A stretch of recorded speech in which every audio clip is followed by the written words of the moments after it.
Hello, I'm Greg Sanders, Group Publisher at QSR Magazine, and I'd like to welcome you to this webinar, Restaurant Forecasting 2020, Maximizing Food and Labor Savings. In 2020, everything is going to be predictive around food and labor. Having the right processes and tools in place are key to ensuring proper forecasting. Along with the right business intelligence, you can effectively forecast sales and optimize your inventory ordering, food preparation, and staff scheduling so you can reduce your prime costs and drive dollars to your bottom line.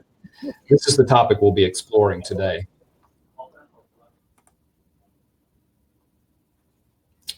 Okay, I do want to let you know that we'll be answering audience questions at the end of the program, and we encourage you to submit your questions at any point in the program. You may do so by clicking the dialog box on the upper right corner of your screen, then clicking the Questions tab. All right, and now to begin. Our presenters are Colin Willoughby, Product Manager Scheduling at Restaurant 365, and Joe Hannon, Product Manager Operations at Restaurant 365. Joe, I'll turn it over to you to get started. Sounds good. Thank you. Thank you for the introduction. Yeah, as mentioned, we're going to talk through a little bit of forecasting here and how that can greatly impact and hopefully improve your restaurant business. I think everybody's sort of maybe dabbling in forecasting. Some of you may be, seasoned experts at it. Either way, hopefully there's some takeaways here from today.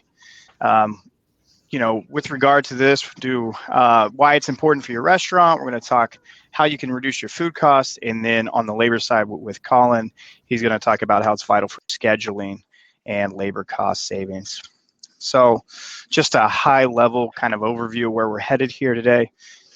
On the inventory side, we're going to meet inventory demand, forecasted customer traffic, hopefully prevent over ordering and food waste. I always have the saying, if it's not on my shelf, I can't waste it. And so ideally you're using forecasting as an integral part of that ordering module. So that way you can get a suggestive order that is accurate and you hopefully eliminate waste almost altogether. And then of course the flip side of that, you don't want waste, but you don't want to run out of stuff either. So we'll talk through that as well when it comes to ordering and stock on hand. I'll kick it to Colin real fast to give you a high level tour of labor, and then we'll jump into it. Yeah, thanks, Joe. On the labor side, we're going to look at how forecasting can be used to create schedules that have a proper staffing level, as well as the right mix of skills in your restaurant. And really the goal here is to deliver the optimal guest experience, making sure that people are getting the service and attention they need, but also at the lowest cost, that you're not exceeding your budget. Awesome. Thanks, Colin. Yeah, so diving into more of the food costs, the inventory side, I guess you always start with why, right? Why is that even important? And really, what is it? So we're going to calculate the precise future inventory and production needs based on a few different things. Historical patterns, all those consumption patterns historically are going to come into play. Obviously, the shelf life's important. Obviously, a lot of you have shelf lives, hopefully, on your products, not only from a food safety standpoint, but from a food quality standpoint. We want to make sure it's on the shelf the right amount of time for it to be not only safe, but also good for our guests to enjoy. And then looking at forecasted sales and customer traffic, and the marriage of those three is really where we're starting to see a lot of trends heading into next year and beyond, as far as what restaurants are doing to utilize technology to really improve those areas. So how forecasting kind of works, and some of you probably have different models, and that's fine. The important thing, I think, is to try something if you're not doing anything currently. And if you're doing something and maybe it's not as accurate as you would like it to be, try something else. At a very base level, though, you're really trying to get your daily trend from last year to this year. That's really what it comes down to. And you're going to average those sales by day of the week for the prior 8 weeks. So I'm always looking at the same day of week. I just want to look at Mondays for the most part, right? There are going to be some outliers, and we'll talk about those. I'm going to compare those average sales by day of the week for the same 8 weeks last year. I'm going to determine that trend. So what's that year over year look like? Am I up? Am I down? What's the percentage? Are there any outliers? And then I'm going to apply that percentage to, the day I'm forecasting for last year. So whatever happened last year on the day that I'm forecasting for, I'm going to apply that trend. So a couple of things to try out. If you're not already doing something or not doing this specifically, a couple of things you can try. Review sales trends for your previous 8 weeks. Hopefully that's pretty simple. Just go look at the last eight weeks of sales. Determine whether your business is growing or declining, by how much. And again, then you can start using last period sales as a base, and then adjust and use that trend from previous year, previous period to start really cementing in what the future is going to look like. That's really what we're talking about here. And then you could use the result for next period's forecast, and then, rinse and repeat is really the name of the game here. And frankly, the more you do it, the better off you're going to be. I remember, back in the days when I was running restaurants, there was always this, I always wanted to write the perfect budget, right? Or maybe the perfect forecast. And it took a while. You got to kind of train yourself and kind of get into a rhythm before you get super accurate at budgeting or super accurate at predicting things. And so this is no exception. Forecasting is definitely on that same list. So just to break it down into a kind of a simple 3-step process, I want to analyze core components of the forecast. And those are going to be things like growth trend. Am I growing year over year, period over period? Weekly fluctuations and annual seasonality. So holidays obviously come into play there. If I'm going into or out of a weekend, if there's a home football game, things like that, that's the second part here, the weather, events, and traffic. Those are sort of those, outlying variables that can certainly impact it. And to me, to have a forecasting tool in which you not only have visibility into all these and maybe more, but the ability to include or exclude based on these outliers, super important. And then going down a little level deeper, think intraday. So think 15-minute, hour, maybe by day part, to adjust prep schedules and match the food you're making. So just a couple of examples here, breeze through these pretty quick. I've got last year's sales, 2018. I got this year's sales. I see the difference. I'm up 8%. We'll just use January as an example. And I'm going to then apply that same 8% to whatever day in January. And really, if we're looking at the same day of week as we should be, I'm going to apply it to that same day of week that I'm forecasting for in the future, usually a week or two out. So I'm going to forecast those inventory needs, basically what I need on my shelf, by doing this. So this is really for customer demand forecasting or for inventory forecasting. I'm going to analyze the purchasing data and the sales data kind of in conjunction with each other at this point. There's a lot of stuff going on here, a lot of moving parts. You're going to analyze your stock count usage to compare past stock counts, present stock counts. I'm going to look at beginning plus purchases, and then I'm going to look at ending, take that out. Going to get a nice usage number, so beginning plus purchases minus ending. Probably pretty familiar with a lot of you on that calculation. And then what I'm going to do is take sales and divide it, because I'm really fancy. I'm going to get a percentage of usage divided by sales, and I get that handy little, whatever it is, 28, 29, 30, 31, 32%, depending on what part of the market you're in. Hopefully it's somewhere in that ballpark. And then from there, I really want to start analyzing and getting deeper into the data and look at things like inventory change. I want to see what is my net change from beginning to ending count, right? Did I have a lot more product on my shelf? Why? Did I receive a truck? Did I have a party that I had to prep for? Or did we just over order? These are the questions you start asking when you start seeing these trends. My average inventory, maybe I compare that historically to what I normally have on my shelf, at this time, this day. And then what I can do is take that usage divided by average inventory, and I get this nice little wrapped up in a bow term called turns. And turns are really just how many times am I flipping my cooler or my dry storage? And what that really means is how many times am I replenishing my stock in any given month? And frankly, some of the best restaurants have the higher turn numbers. You really want something, 5, 6, maybe even 7 per month, depending on how many trucks you're getting, of course. So to get that dialed in, again, it goes back to what I said, a lot of practice, a lot of getting good at forecasting and budgeting. And then obviously there comes game time. You have to actually execute. With all that, you then see trends to future items and orders. And then of course, you're going to have all kind of variables, fluctuations in your menu. If you're farm to table, this becomes more of a challenge, things of that nature. So kind of an example, we're going to take stock usage for a specific location. We're going to look, maybe at food, and we're just kind of working through this left to right. We're looking at beginning plus purchases Minus ending is going to give us our usage dollars, always in terms of dollars. 26,000 bucks there in the food category, divided by our sales, about 30%. Magic number I said a minute ago. Change in inventory, 453 bucks. Not bad when you go back and look that we're talking about, $13,000-$14,000 in inventory. To only be off under 500 is pretty good. And my turn rate on food, not too bad, 1.9. And this one I think is calculated on the weekly. Again, if you do monthly, it'd probably be a little higher than that, but 2 is about where you want to be weekly. You want to flip those things out a couple times a week to really get the most bang for your buck. And again, back to that original statement, if it's not on my shelf, I can't waste it. And that's where the turn really comes in handy. So a couple of other things where forecasting applies to operations here. Before I wrap it up, you can adjust your inventory basically to see how busy you're going to be, right? So you're going to ramp up your ordering. You're going to do suggestive ordering based on this forecast. And that hopefully will limit that waste, like I mentioned. You can also use this to streamline your prep process. So you could have a suggestive prep element to this. If I know exactly what my sales are going to be, or hopefully pretty close, let's not say exact, then I know how many burgers to make, or I know how much ranch dressing to prepare, maybe the morning of.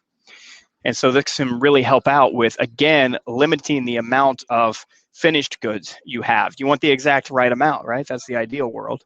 I have the amount I need, and not more and not less. Really, really hard to do sometimes. You're going to track and analyze that purchasing data in correlation with sales, kind of like we mentioned. Again, it's going to really help dial in that purchasing power that you have with forecasting. And then you're just going to forecast to those to keep that low percentage of error. There are really only 4 things that can go wrong when it comes to variances, right? It's waste, errors in receiving, errors in counting, there's portioning, and there's theft. And that's really it. So to start limiting those kind of at the head, meaning that I'm just not even ordering enough for those 4 things to happen, at least, as much as I can, we're already ahead of the game. And then we're going to apply this as well to facilitating that automatic ordering that I mentioned. Hopefully you can reduce your staff time on ordering, increase efficiency and accuracy. That's kind of one of the big reasons.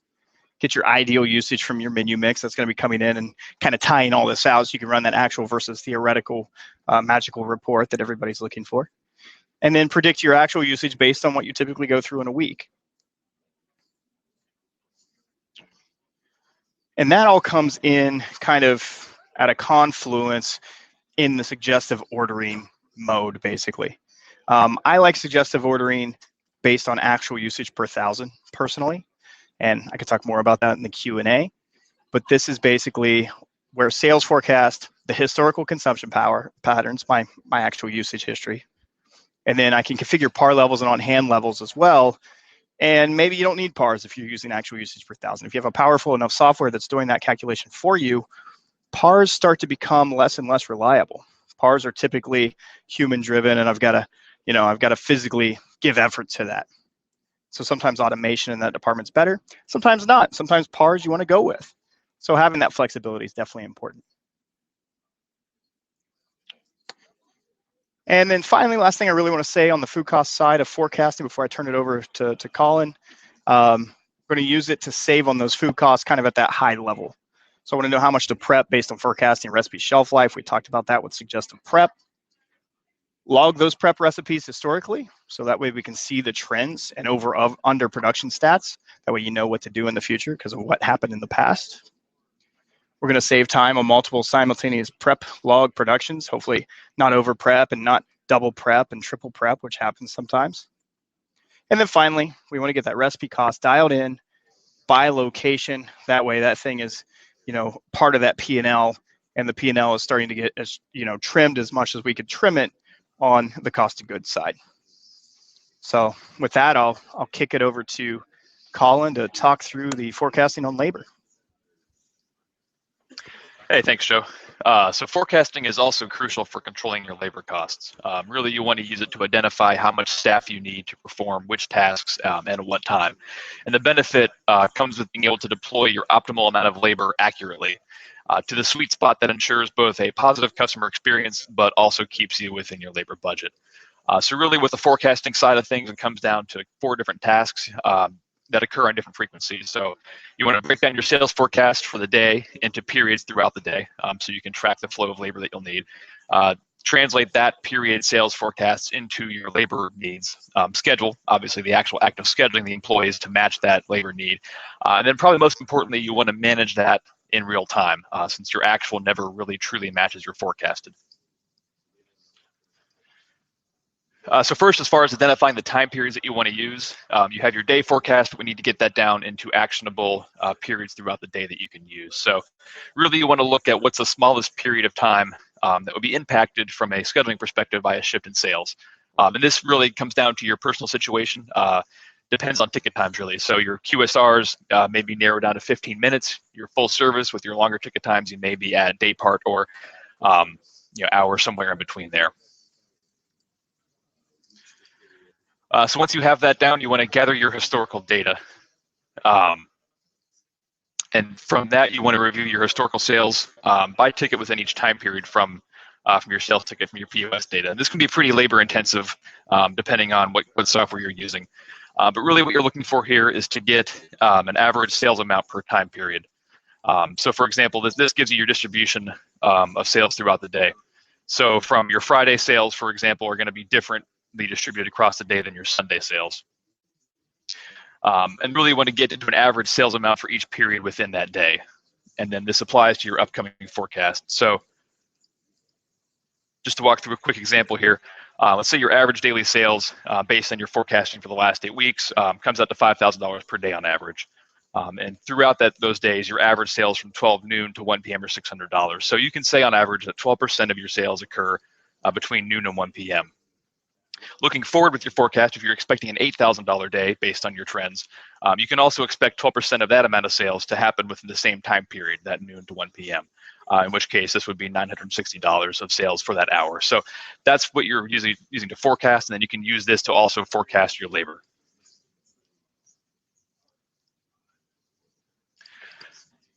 So next, you want to determine your labor cost goals. And this is a process of defining sales brackets and the number of staff required for each. So for a quick example, it may take a minimum of 3 employees to run the restaurant at any given time whenever it's open.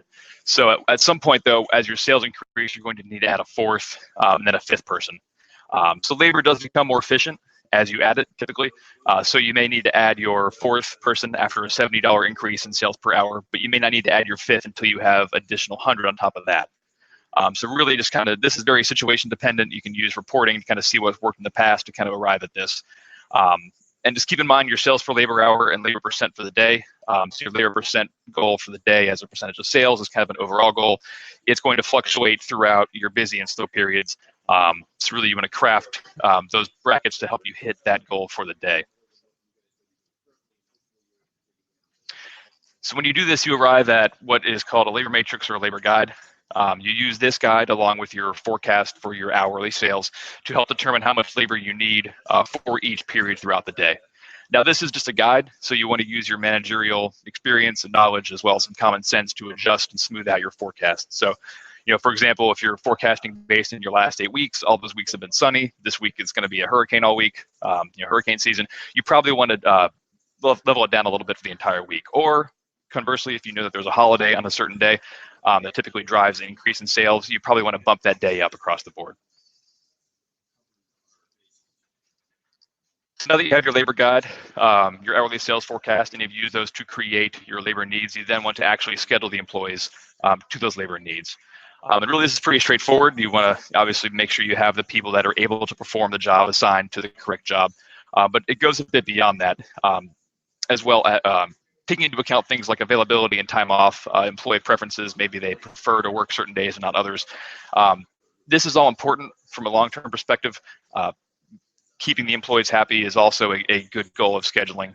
Turnover is expensive. Employees quit their managers. They really don't quit the business. So if the employee is constantly being scheduled at a time they don't prefer, that can lead to turnover, and then that's a direct cost to your business. And the final act is to manage this labor cost in real time. So you want to keep your actual labor for the day at your optimal. So your actual sales will not match your forecasted sales usually, and in these situations, your labor will need to be adjusted as well. So when you're looking to keep your optimal labor is going to be your actual sales for a given period of time during the day. Run back through your labor guide. So for example, let's say you forecasted $800 an hour, you scheduled $800 an hour, but your sales are actually lower. Maybe they're only $500 for that hour. Well, your optimal labor has shifted. It's no longer the number of people you need for an $800 hour. It's the number of people you need for a $500 hour. So you need to use different strategies to keep that actual labor matching that optimal as closely as possible. So, things like sending employees on break, sending them home, holding them over till business decline, or calling extra employees in are all tools you can use to help manage that actual labor and keep it in line with that optimal. Joe talked about that routine. This is a good habit to get into, of checking the performance consistently week over week to improve your performance. So you want to compare your actual sales to your forecasted sales to check how accurately you're forecasting. On the labor side, you want to compare your actual labor to your optimal labor to check your execution and making sure that you're doing a good job of managing that labor in real time in your restaurant. Turn it back over to Greg to say a few words before we move into Q&A. All right. Thank you, Joe and Colin. We do appreciate you sharing that information with us. We are now moving into our audience Q&A portion. We do have some contact information up on the screen here first. I do want to address one question that is rather widespread, will the slides be shared afterwards? The slides will not be shared. However, there will be a recording that will be available, and we will email everyone with a link to that. All right, so let's jump right into the audience Q&A. First one up, and I'll direct it to the both of you and let you have a free-for-all with it. How can I compare my forecasted labor to my optimal labor? So I'll take that one, Greg. So really, this is a way of reporting in the back end. So you have your actual sales numbers, and you have them hopefully by time period, so by hour. You have your labor guide you use to construct your forecast. So what you want to do is take those actual period sales and run it back through that labor guide. And that will give you what your labor should have been for that hour if you had forecasted your actual. And really, you want to keep those two as close as possible. So what your labor should have been based on your actual sales should match as closely as possible to what your labor was. And that's kind of how you can use those tools to guide your performance and kind of learn from mistakes and hopefully in the future make those match as closely as possible. Okay, next question. How can I achieve higher accuracy between forecasted, scheduled, and actual hours? So that goes back to your routine. So I think Joe talked about it with getting in the routine of comparing your forecast versus your actual on the inventory side. And the same is true on labor as well. Really learning from your mistakes, learning trends in the restaurant you have specifically. Maybe when weather happens, you have more of an upswing or downswing compared to normal. So really just looking at the past trends, looking at the reporting, looking at the data you have from your restaurant, and then comparing that performance consistently over time and learning from the conclusions you draw there. Okay, next question. Can you explain the difference between calculating labor as a percentage of sales versus sales per labor hour when it comes to forecasting? Sure. So labor as a percentage of sales is going to be kind of your goal. So I think on average, 30% is kind of the industry standard across all different concepts. Now it's going to vary. If you're a QSR, usually you have a lower percentage than a full service, but using that as your goal, that's the number you want to hit. Your sales per labor hour will fluctuate. So throughout the periods, you may have more employees on in lower periods compared to higher periods in terms of sales per labor hour. So as your sales go up, your employees become more efficient. So your sales per labor hour will fluctuate depending on your sales. As your sales increase, you'll probably get more sales per labor hour out of your workforce. So that's a good way to forecast your individual periods, but you want to make sure that it lines up with your labor goal your labor percent goal when you look at it on the whole for the day or for the week. Okay, Joe, I'm going to direct this one to you. Is there a tool within Restaurant 365 that works like a declining budget? For example, I give my manager a $3,000 food budget for the week. can we have a daily report or real-time report that shows how much on food only we have spent that week at that location? Yeah, absolutely. I guess Colin gets a little bit of a breath here. We definitely have a full-on declining budget. You know, one of the powers of R365, it has accounting built into the back end. And so that coupled with operations and Colin's labor piece just makes it super powerful in that front to where you can do those sorts of things. Maybe you don't get in a normal software that does just operations, for instance. So we do have a full declining budget option for the P&L. And just to expand on that just a little bit further, on the actual purchase order screen itself, we do expand everything out into the categories that you purchase by to give you running totals as you add things to your purchase order.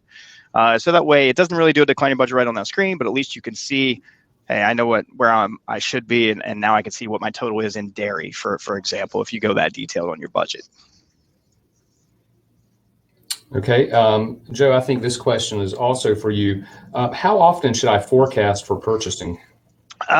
So I'd say, and I think Colin's in agreement with me, I always say one forecast to rule them all. That way I'm not forecasting labor differently than I am purchasing. So with that, I guess I would expand the question to just how often should I forecast?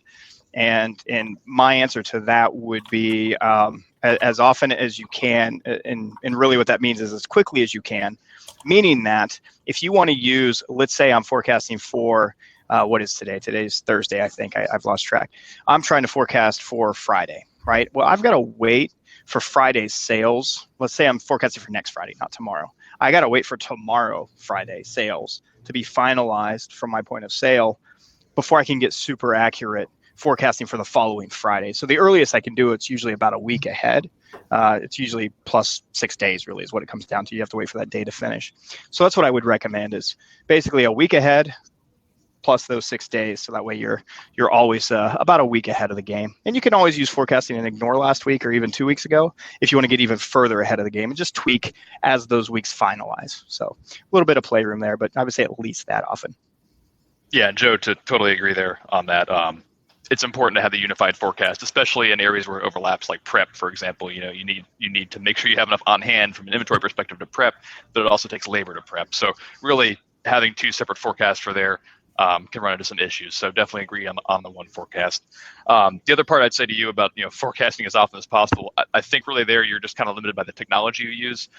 If you have a system that has more strengths and abilities and tools you can use to help you aggregate and crunch through those numbers and really use your data and leverage it without having to spend a lot of manual work. That's really a big lift there. Gets you a lot of efficiency, and the more data you use to forecast and the more data points you have and the more inputs, the more accurate it's going to be, which definitely helps out on all fronts. Yeah, that's a good point. Joe, another one I'm going to direct at you. Can Restaurant 365 convert a forecasting sales mix into a prep list? It's kind of a loaded question. Yes, yeah, it's the short answer. To give you just a little snippet of how, I guess, which would probably be the more important answer. What we're doing is using sales mix historically to influence the future forecast. We've been talking about that a lot in this webinar. And then from there, we're actually using actual usage per thousand on the prep side as well, like we are on purchasing, to dictate how much you should build based on an item's shelf life. So it's kind of like the perfect marriage between both actual and theoretical worlds, I think. And we've had good results with that. And folks seem to think that's a fairly accurate approach to kind of almost put those two together. So yeah, the short answer is yes. Okay, Joe, for fast casual, labor goals are 30%. What are food cost goals? Right in that same ballpark. I worked with kind of an old school GM, if you will, which I think they're plentiful out there, back in the late 90s, early thousands, and he was always sit down at the table at the manager meeting and say 60-40 guys, 60-40. If we come in under 60% on food and labor combined, and 40% is everything else, we're going to hit our numbers and we're going to make money. If we come over 60%, doesn't matter if it's 1% or more, we're going to miss our numbers. And so that was always sort of the thing etched into my mind. I think that's probably come down a little bit on the food cost side with all these new tools that Colin just alluded to with bidding, and you have all this technology and business intelligence now around, forcing you to, or not even forcing you, but allowing you to really see a bigger picture of maybe if I order from this vendor, it'll be a little cheaper. Maybe if I order in bulk, it's cheaper still. Maybe if I tweak my menu and do some menu engineering over here, I can really save the most money. You get a little more creativity, I would say, in that department. Whereas Colin's department on the labor side is becoming kind of hard and fast. It overtook food cost, right, a couple of years ago, I would say, and it's not going anywhere soon. It's continuing to creep up every year. So food cost is where they have to start maybe chopping away at that 60% and hopefully getting it down to the 29, 28, even 25 ballpark. I've seen a lot of places now in the mid 20s. Yeah, and to that point, that 30% isn't a hard and fast rule. Like Joe said, it's changing. Depending on where you're located, you may have a higher minimum wage requirement or different labor regulations that basically inflate your labor cost, and there's nothing you can really do about it. Your concept also matters a lot too. If you're in quick serve, your labor is usually fungible. So in a pinch, somebody working in the drive-through can go work the front counter. It's not a huge deal. If you're in a full service, your labor is a little more rigid. You can't have a server just drop the tables and go work in the kitchen because they're busy. So really there, it's, to your point, it's 30% isn't a hard and fast rule. That was just an example, but really kind of depends on your situation. But yeah, it's definitely getting tight out there. Food and labor are definitely number one and number two. Which one's number one depends on, your personal situation. But, I think Joe and I always kind of go back and forth about who's saving people the most money. So, it's definitely a goal to get as low as possible. Yeah, labor's LSU right now, and food cost is Ohio State. So whatever, 1 and 2 didn't really matter. Well, I'm a Georgia fan, so I'm sorry. Yeah, apologies. But nonetheless, Joe, I'm going to go back to you. If your quote unquote turn number is low, does that mean that you keep too much inventory on hand or offering too many products? It could be both, for sure. I worked at a chain for a while that had, I forget how many menu. We were well over 100 menu items. And granted, there's a lot of slicing and dicing there where things were used in multiple things, but it was a giant menu. It wasn't Cheesecake Factory giant, but it was giant. And, for that, it became challenging to get it under like 2.5 even for the month. And so we had to scale it back a little bit. We definitely did some menu engineering around that. Got down to the basics. What are people really, eating and drinking, and what is really moving the needle on our margin? Menu engineering at its core. We could do a whole webinar on that. And then once we dialed that in, we were able to say, okay, we can eliminate 10 or 15% maybe of our entire stock if we just do these 6 or 7 things with our menu. And believe it or not, that would definitely raise turn, half or more. But there's no hard and fast rule. I think I said 5, 6, 7 per month is really, you're firing on all cylinders if you're doing that. Like if the cupboards are bare when your truck shows up, you're doing really well. You're in the top echelon of restaurant ordering as far as ordering goes. Maybe the rest of it's falling apart. I don't know, but ordering, you're doing really well. So a little bit of both. If you feel like your menu is pretty dialed in, then yeah, you're over ordering. There's no other way around it. Like you just have too much stuff. Okay, well, let's switch back to a labor-related question. Should I be tracking burdened or unburdened labor cost? So that's a good question. So from a tracking perspective, I think it's important to look at both. I think really the crux of the question there is what should your goal be set based on? So just so quick reminder. So burden is going to be your labor cost, so what you're paying the employees, as well as any additional expenses to the organization. On top of that, so your payroll taxes, if you offer benefits, things like that, and then your manager's salary. Obviously, you need somebody to run the restaurant, so that kind of goes in there as well. At the end of the day, really just need to be consistent. There's kind of two schools of thought. I've seen people do it both ways. Unburdened has the advantage of being directly controllable. There's nothing in that number that you can't reduce or increase depending on what you schedule. Burdened really is going to be, it's almost like a set linear scale on top of that. So, if my burden for payroll taxes and whatnot is 11%, well, no matter, I can't adjust that 11%. It's going to be 11% on top of whatever I've scheduled as my unburdened. And then the manager's salary on top of that, I can't just send the manager home and have him not work. I owe them that salary. So really, it's two different ways of looking at the same thing. A lot of people focus on unburdened because it's what they can directly control. Some people want to see the big picture, even though they can't control that burden part on top directly. They still look at that when trying to hit their ultimate labor percent goal. So really, long story short, it just depends on your situation. But the important thing is whatever you pick, just be consistent with it. Okay, Joe, a question for you. Do you base your food costs and labor off of gross sales or net sales? Well, I'll hit the food costs part, and I'll let Colin hit the labor part. I feel like the answer is probably pretty similar, and I would say it depends on if you're what was that movie, The Twilight of Team Edward or Team somebody else? If you're Team Gross or Team Net, right? It's gotten to the point where I feel like it's kind of a coin flip on how folks do it, and I feel like most restaurants will look at both now, and so we've actually had to kind of modify our software to allow reports to be run either way, almost across the board, because there's advantages to both. On gross, you're obviously not looking at discounts, you're not looking at things like comps and promos and things like that, and you just want to take kind of like the core data before it's ever touched, basically.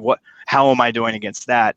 And then there's something to be said for, well, if we're comping too much stuff, or if our marketing team's going nuts and promoting the heck out of this, well, what are we really running here on the net side? Like because that's at the end of the day what I'm taking to the bank. So there are a couple of schools of thought there, and I think a lot of people have just you see some of the QSR companies specifically, like they're hiring business intelligence folks just to go in and physically crunch the data analysts all day long that'll tell you both and tell you why it's good and why it's bad on whichever side. So I feel like both's a good answer at this point. Colin, I don't know if you agree on the labor side.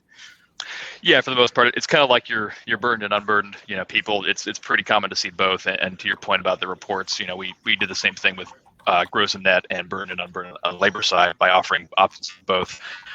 One thing to your point, though, when it comes to discounts and comps, there is kind of two schools of thought. One being, well, whether I gave it away for free or comped it, I still had to have the labor, produce it, serve it, so that shouldn't impact that. On the other hand, though, if it's I'm discounting and comping enough to where that actually has a material impact on my labor on gross versus net, that's probably indicative of a larger problem. So I think it's important to pick one and be consistent with it, but definitely keep the other in mind, kind of as a warning sign that things might be going or needing improvement in your operation. All right, another question that has come in. Which report type in the P&L should we use to produce a weekly declining budget? Which report type in the P&L to produce a weekly declining budget? There are a few. I believe there's one that actually says declining budget, but I believe the prime cost report will allow it as well.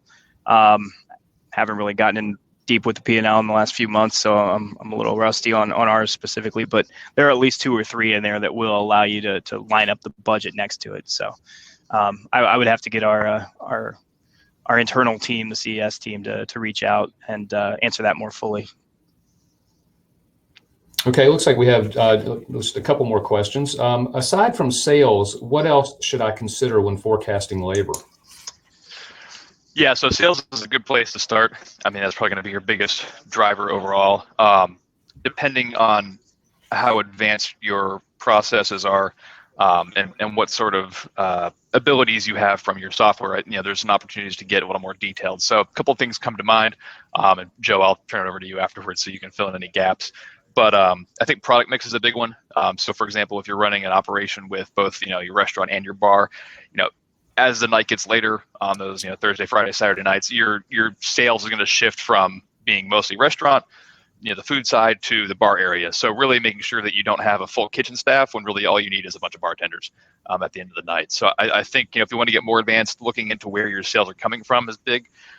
Order types as well. So as delivery takes off, you're having a lot of orders come in. It takes kitchen staff to prep them, but really there's no service component beyond just getting it out to wherever your Uber Eats or DoorDash or whoever is going to pick it up from. So kind of looking at what your split is based on takeout or delivery or even third-party delivery versus in-restaurant dining. Again, those are all that's more data points in your POS that you can get out and look at. Again, once you get to that point, it's kind of difficult to do if you don't have software helping you. Not to say it's not possible, but really that's where your advantage comes in with a really good tool on the software side. Joe, what are your thoughts on this? Yeah, to piggyback on that, I think you covered the details pretty well. zooming out almost bigger picture, and even, if you will, pie in the sky, like just think about where we're headed. And again, since the webinar had 2020 in the title, I'm like, let's think about the future, right? Let's think about something like machine learning. Now, granted, we don't have to go to this level yet. You can actually get there with things like tagging and certain days. But think about if you're close to, and most of us are close to, local high school or college sports teams, just as an example. If you had a machine learning program that could literally go out there and say, hey, we're going to predict, since we know every team in your area's home and away schedule for, let's just say, football, we know when the buses for the other teams or for your team are likely to come through your area. And based on history, we know the percentage of likelihood of that bus actually stopping at your restaurant is X. And get more and more accurate as time goes on based on more and more data points. To Colin's point, like all that data point and ingestion thereof is really the key for all of this. And I know it sounds like crazy Terminator 2 stuff, but this stuff is coming. Like, it's actually already started. I'm not saying R365 is doing it yet, but I'm not saying we won't be doing it soon. So just put that out there. But those are the sorts of things. Right now, you could do that manually, right? You could say, a bus from away team X happened today. And then next year, when you look at your forecast, like, oh, we're going to have an extra $3,000 because the bus isn't going to come this time. They're either not in the same town, or it's not the same team, or whatever. A bunch of factors could happen to prevent that from happening this year as it did last year. And then you can adjust your labor accordingly. I want to see it get down to the score. So when LSU, versus Alabama, the bars around the area know to staff up and prep for the celebration. So that would be good. All right, so we'll go ahead and wrap it there. That's all the time we have today. So thanks to Restaurant 365 for making this event possible, to Joe and Colin, of course, for sharing their considerable expertise, and to our audience for attending. Once again, there will be a recording available, so we'll let you all know by email when that's available. Thanks again, and have a great day.